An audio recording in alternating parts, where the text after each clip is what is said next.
तो ऐसे प्रश्नों में विकल्प का केवल एक ही पैटर्न पॉसिबल है। कथन 2 सही है तो क्या होगा। नमस्कार सभी को, स्वागत है आपका IAS फ्रॉम होम के यूट्यूब चैनल पर। मैं हूं आपके साथ अरविंद कुमार लोधी। आज मैं आप लोग के लिए छोटे छोटे वीडियोस की एक विशेष सीरीज लेके आया हूं, जिसका नाम है सिविल सेवा प्रारंभिक परीक्षा प्रश्न पत्र 1 के प्रश्नों के 11 प्रकार। पहले मैंने सोचा कि एक ही वीडियो में सारे 11 प्रकार समझा दूं, लेकिन बाद में मैंने जब कैलकुलेशन किया तो उसका पता लगा कि वो 1-1.5 घंटे का वीडियो जा रहा था। तो मैंने सोचा एक एक वीडियो में फिर एक एक प्रकार को समझाते हैं।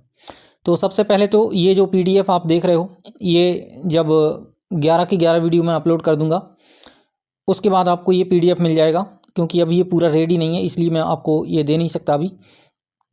तो जो प्रश्नों के कुल 11 प्रकार हैं, पहले तो मैंने उनकी एक सूची बना के रखी है जिनको आप यहाँ पे देख सकते हो। एक एक करके मैं सबको पहले बता देता हूँ, फिर इसके बाद जो पहला वाला है उसको हम देख लेंगे, ठीक है। अच्छा, और ये जो वर्गीकरण है और ये जो क्रम है आप जिसको देख रहे हो, ये पूरा मनोवैज्ञानिक तरीके से ऊपर से नीचे जमाया गया है। ये क्रम ऐसा नहीं है कि मैंने रैंडम किसी को भी उठा के कहीं पे भी रख दिया। मैंने पूरा दिमाग लगाया है कि किसको पहले नंबर पे रखना चाहिए और किसको लास्ट में रखना चाहिए। तो इस हिसाब से जिस क्रम में मैं आपको बता रहा हूँ, ये पूरा का पूरा आपको उसी क्रम में, विशेष रूप से जो घर से तैयारी कर रहे हैं उनके लिए मैं बता रहा हूँ, ये उसी क्रम में आप लोग को याद हो जाना चाहिए, बिल्कुल रट जाना चाहिए, ठीक है। तो यहाँ पे मैं सबसे पहले तो एक एक को पढ़ देता हूँ क्रम से, चूँकि पहला वीडियो है तो आपको बता देता हूँ पूरा। और इसके बाद फिर हम लोग अलग अलग वीडियो में, छोटे छोटे वीडियोज़ होंगे, मुश्किल से 5-10 मिनट का बनेगा एक वीडियो। तो सबसे पहला जो पैटर्न है क्वेश्चन का, वो है 2 कथन आपको दिए जाएंगे, फिर उनमें से कौन सा सही कौन सा गलत आपको बताना है। इसके बाद फिर 2 कथन वाला है, लेकिन उसमें कथन व्याख्या संबंध आपको बताना पड़ेगा। तीसरा पैटर्न है क्वेश्चन का कि आपको 3 कथन दिए जाएंगे, फिर बताना है कि कितने सही या फिर कौन से सही या फिर गलत। फिर 4 कथन, कौन सा सही कौन से गलत, या कितने सही कितने गलत। फिर इसके बाद युग्मों की एक सारणी, फिर कितने सुमेलित या कितने सुमेलित नहीं, ऐसा करके पूछा जाएगा। फिर सूचना की एक सारणी, नया पैटर्न है, 2024 में ही देखने को मिला है ये। तो कितनी पंक्तियां सुमेलित हैं कितनी नहीं हैं, ऐसा करके पूछा जाएगा।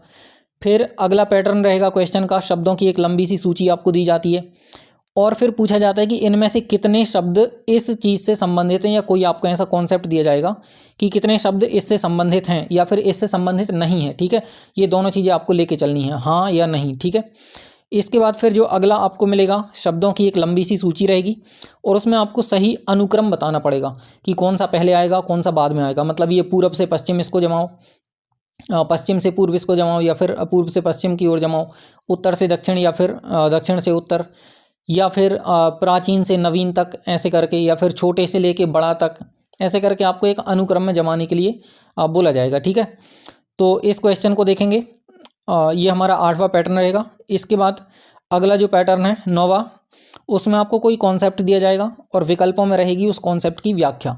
तो 4 जो विकल्प रहेंगे, कोई एक विकल्प व्याख्या कर रहा होगा तो उसके बारे में आपको देखना है। इसके बाद फिर जो अगला टाइप रहेगा, व्याख्या आपको दी रहेगी, आपको बताना है कि वो कौन से कॉन्सेप्ट की व्याख्या करता है जो दिया गया आपको कथन है। तो ये दोनों तरीके से है, अवधारणा की व्याख्या या फिर व्याख्या की अवधारणा, ठीक है। इसके बाद जो 11वां और लास्ट सीधा प्रश्न रहेगा और उसके 4 विकल्प रहेंगे। तो मैंने पूरा डिटेल से आपको 3 कैटेगरी में चीज़ों को समझाया है। पहले तो मैं आपको बताऊंगा कि क्वेश्चन कैसा रहता है, फिर उसके बाद विकल्पों के कौन कौन से संभावित पैटर्न हो सकते हैं, फिर तीसरे नंबर पे आवश्यक रणनीति क्या अपनानी चाहिए आपको उस पर्टिकुलर टाइप के क्वेश्चन को हल करने के लिए, और फिर मैंने कुछ प्रीवियस ईयर क्वेश्चंस के जो लेटेस्ट एग्जांपल्स हैं वो भी आपके लिए लगा के रखे हैं हर एक टाइप के क्वेश्चन में, ठीक है। तो अब ऐसा करते हैं कि ये जो पहला वाला टाइप है 2 कथन, जिसमें से कौन सा सही या गलत आपको पहचानना रहता है, इसके बारे में बात करते हैं। तो ये जो पैटर्न है 2022 में इस टाइप के 12 क्वेश्चन आए थे 100 में से। 2023 में थोड़ा कम हो गए थे, ये ऐतिहासिक पेपर था 2023 का, पता नहीं कैसे सेट किया था UPSC ने, क्या सोच के। और फिर 2024 में फिर से इसकी संख्या बढ़ गई, 13 हो गई। और ये जो है ना, ये क्वेश्चन का टाइप, ये सदाबहार टाइप का क्वेश्चन है। मतलब इसमें UPSC एकदम श्योर रहता है कि ना बहुत एलिमिनेशन हो सकता है ना कुछ हो सकता है। मतलब जो है आपको पता है तो ठीक है, नहीं पता है तो फिर कोई बात नहीं। तो इसकी जो संख्या है वो कम तो नहीं होने वाली भविष्य में, ठीक है। आइए अब चलते हैं, इसको देखते हैं। सो पहला प्रकार, 2 कथन, कौन सा सही या कौन सा गलत। सबसे पहले देखते हैं प्रश्न की संरचना कैसी होती है। तो ऐसे प्रश्नों में आपको किसी विषय पर 2 कथन दिए जाएंगे, कथनों में से आपको ज़्यादातर सही का चुनाव करना रहता है कि कौन सा या कौन से कथन सही हैं। लेकिन कभी कभी ऐसा भी हो सकता है कि पूछ लिया जाए कि कौन सा कथन या कौन से कथन असत्य हैं, ठीक है।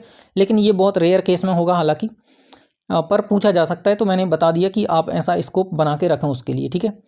विकल्पों की विविधता क्या हो सकती है इसमें, तो ऐसे प्रश्नों में विकल्प का केवल एक ही पैटर्न पॉसिबल है। और वो कौन सा पैटर्न है? ए केवल एक, बी केवल दो, सी एक और दो दोनों, डी ना तो एक ना ही दो। अब ऐसे क्वेश्चंस के लिए आपको रणनीति क्या रखनी है, तो सामान्य तौर पे ये सभी की रणनीति है और ये कोई मनगढ़ंत रणनीति नहीं है, ये एकदम मैथमेटिकल कैलकुलेशन पे आधारित है, ठीक है। सबसे पहले तो ये स्टार का मतलब समझा देता हूँ। स्टार का ये मतलब है कि यदि आपको दोनों कथनों के बारे में मालूम है कि कौन सा सही है कौन से गलत है, तब तो फिर पूरा क्वेश्चन आपसे सॉल्व हो रहा है, ठीक है। फिर तो उसके बाद खाया पिया हो गया।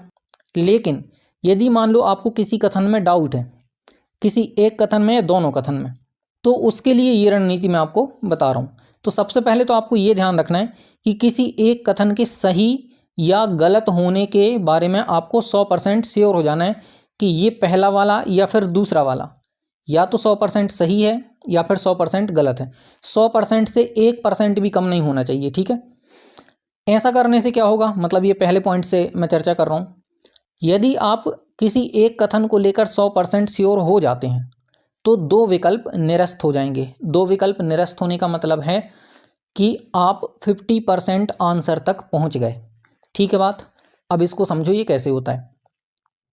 मान लो कथन एक और कथन दो ये आपको दिए गए हैं।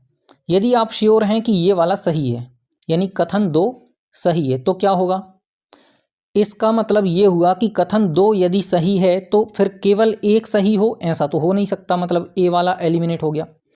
इसके बाद जब आपको पता है कि कथन दो सही है तो फिर ये डी वाला कैसे हो सकता है कि ना तो एक ना ही दो, क्योंकि आपको पता है ना कि दो सही है। तो इसका मतलब है कि ए और डी नहीं हो सकते इस स्थिति में। अब बचे ये दोनों, और इस हिसाब से नियम कहता है कि आपको किसी एक को चुनना चाहिए, ठीक है बात। अब इसका उल्टा देख लो। मान लो आपको पता है कि जो आपका कथन दो है वो गलत है, ठीक है। तो यदि आपको पता है कि कथन दो गलत है तो एक और दो दोनों ये तो सही हो नहीं सकते। इसका मतलब आपका ये सी वाला एलिमिनेट हो गया।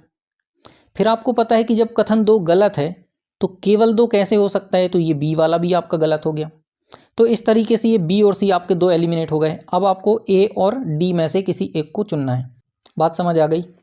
अब ऐसे ही करके आप पहले वाले के ऊपर लागू करके देख लेना कि यदि पहला कथन सही है तो कौन से दो एलिमिनेट हो जाएंगे, और पहला वाला गलत है तो कौन से दो एलिमिनेट हो जाएंगे।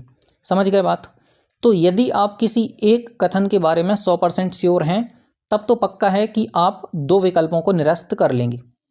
और मान लो ये भी नहीं हो रहा, तो यदि आप एक भी कथन को लेकर आश्वस्त नहीं हैं तो फिर आप प्रश्न को हल ना ही करें तो ही बेहतर होगा, ठीक। आइए तो फिर अब कुछ पिछले सालों के उदाहरणों को देख लेते हैं ताकि आपको पूरी कहानी समझ में आ जाए, ठीक है।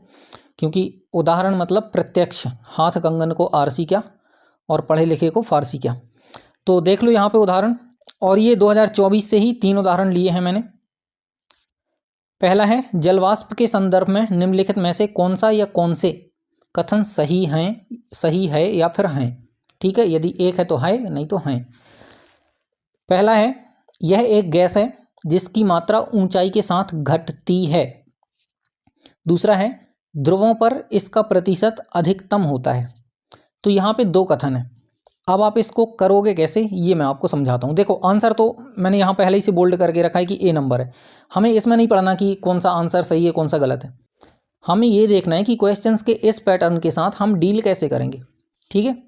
तो मान लो यदि आपको पता है कि जलवाष्प एक गैस है जिसकी मात्रा ऊंचाई के साथ घटती है, तो देखो ये कथन तो सही है। ये सही इसलिए है कि जलवाष्प होने के लिए जल चाहिए और जल मिलेगा समुद्र की सतह पर। तो समुद्र की सतह पर जलवाष्प की मात्रा अधिक होगी और जैसे ही ऊंचाई बढ़ेगी जलवाष्प की मात्रा कम होती जाएगी, ठीक है। सो ये पहला कथन तो सही लगता है। सही लगता है कि मतलब है ही सही, ठीक है। अब दूसरे के बारे में थोड़ा देख लेते हैं। ध्रुवों पर इसका प्रतिशत अधिकतम होता है। अब देखो ध्रुवों पर हमें पता है कि ठंडी पड़ती है और जलवाष्प बनने के लिए गर्मी की ज़रूरत होती है। तो ध्रुवों पर जलवाष्प कैसे बनेगा, तो वहाँ पे अधिकतम तो हो ही नहीं सकता, वहाँ पे होता है न्यूनतम। ठीक है, सो यूपीएससी ने यहाँ पे न्यूनतम की जगह अधिकतम लिख दिया, इस कारण से ये कथन गलत हो गया। अब ये तो मैंने आपको समझा दिया, लेकिन मान लो कि आपको केवल पहले वाले का पता होता और दूसरे का आपको नहीं पता होता, तो आप क्या करते? समझना यहाँ पे, पहला वाला सही है तो जाहिर सी बात है कि ये डी तो नहीं हो सकता कि ना तो 1 ना ही 2। फिर जब आपको पता है कि पहले वाला सही है तो केवल 2 हो, ऐसा तो हो नहीं सकता क्योंकि पहला तो वैसे ही सही है। तो इसका मतलब ये हुआ कि ये बी वाला भी एलिमिनेट हो जाएगा। अब या तो केवल 1 सही है या फिर दोनों सही है, यही हो सकता है। तो ए वाले में आप टिक करोगे या फिर सी वाले में आप टिक करोगे। ठीक है बात। तो उम्मीद करता हूँ कि ये एलिमिनेशन कैसे करते हैं आपको समझ में आ गया होगा। इसमें यदि आपको देखना हो तो आप थोड़ा सा ये नीचे वाली लाइन और देख लो। कभी कभी आपको ऐसे ऊपर ही पूछ लिया जाता है कि कितने सही कितने गलत, फिर बोला जाता है नीचे दिए गए कूट का प्रयोग कर सही उत्तर चुनिए। ठीक है, तो यह तो आपको ऐसा मिलेगा या फिर दूसरे टाइप से भी मिल सकता है। आइए अगले क्वेश्चन को देखते हैं। क्वेश्चन है आपका सेकंड वाला, ये भी 2024 से है। क्वेश्चन है, विदेशी बैंकों के साथ व्यवहार करते समय भारतीय रिजर्व बैंक द्वारा अधिरोपित नियमों के संदर्भ में निम्नलिखित कथनों पर विचार कीजिए। मतलब भारत में कोई बैंक है और वो विदेशी स्वामित्व का बैंक है। ठीक है, तो उसके संदर्भ में 2 कथनों पर विचार करना है। तो पहला कथन है, भारत में पूर्ण स्वामित्व वाले सहायक बैंकों के लिए कोई न्यूनतम पूंजी की आवश्यकता नहीं है। देखो आरबीआई ऐसा तो कभी नहीं करेगा कि न्यूनतम पूंजी की आवश्यकता ना हो और कोई व्यक्ति बैंक खोले। ठीक है, तो न्यूनतम पूंजी की आवश्यकता तो होती है और ऐसे विदेशी बैंकों के लिए 500 करोड़ के आसपास की पूंजी होना आवश्यक है। ठीक है, तो ये पहला वाला तो गलत हो जाता है। अब पहला वाला गलत हो गया तो देखो क्या हो सकता है कि केवल 1 सही, ये तो हो नहीं सकता, ये पहला एलिमिनेट हो गया और ये सी नंबर का एलिमिनेट हो गया। मतलब अब बारी सिर्फ बी और डी की। ठीक है, तो दूसरा कथन पढ़ के देख लेते हैं। भारत में पूर्ण स्वामित्व वाले सहायक बैंकों के लिए बोर्ड सदस्यों के कम से कम 50% भारतीय नागरिक होने चाहिए।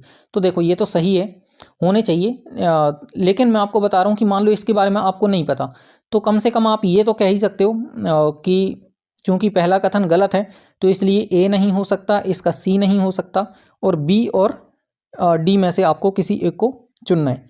और पता है तो फिर राधे राधे, कोई बात ही नहीं है फिर। अब लास्ट क्वेश्चन और देख लेते हैं। निम्नलिखित कथनों पर विचार कीजिए। वह राज्य का राज्यपाल है जो उस राज्य के किसी समुदाय को अनुसूचित जनजाति के रूप में मान्यता देता है। तो ये तो आप याद कर लो कि अनुसूचित जनजाति के मामले में केवल राष्ट्रपति जी के पास शक्ति है। ठीक है, तो ये पहला वाला कथन हो जाता है गलत। अब चूंकि पहला वाला गलत हो गया तो आपको पता है क्या करना है। इसका भी आंसर केवल 2 है क्योंकि दूसरा कथन यहाँ पे सही है। किसी राज्य में अनुसूचित जनजाति के रूप में घोषित किसी समुदाय के लिए यह आवश्यक नहीं है कि दूसरे राज्य में भी ऐसा ही हो। मान लो एक समुदाय मध्य प्रदेश में अनुसूचित जनजाति के अंतर्गत आता है, तो ये बिल्कुल ज़रूरी नहीं है कि वो बिहार में भी अनुसूचित जनजाति के अंतर्गत आए। ठीक है बात। तो ऐसे करके ये दूसरा वाला कथन तो सही है, पहला गलत है, तो बी नंबर इसका आंसर हो जाएगा। लेकिन क्वेश्चंस को आंसर करना यहाँ पे हमारा उद्देश्य नहीं है। हमारा उद्देश्य है कि एक एक पैटर्न को हम अलग अलग तरीके से स्ट्रेटजिक रूप से कंप्लीट करते जाएं ताकि एग्ज़ाम के टाइम पे हड़बड़ी ना हो और हड़बड़ी के चक्कर में जो गलत हो रहे थे कुछ क्वेश्चन वो गलत ना हो। तो ये था हमारा पहला टाइप का क्वेश्चन, टोटल हैं 11। अगली वीडियो में लेके आता हूँ दूसरा वाला, और दूसरा वाला तो बड़ा भयंकर है। तब तक वीडियो को लाइक कर देना, मैं दूसरा वीडियो लेके आता हूँ। ठीक है, thank you for watching this video.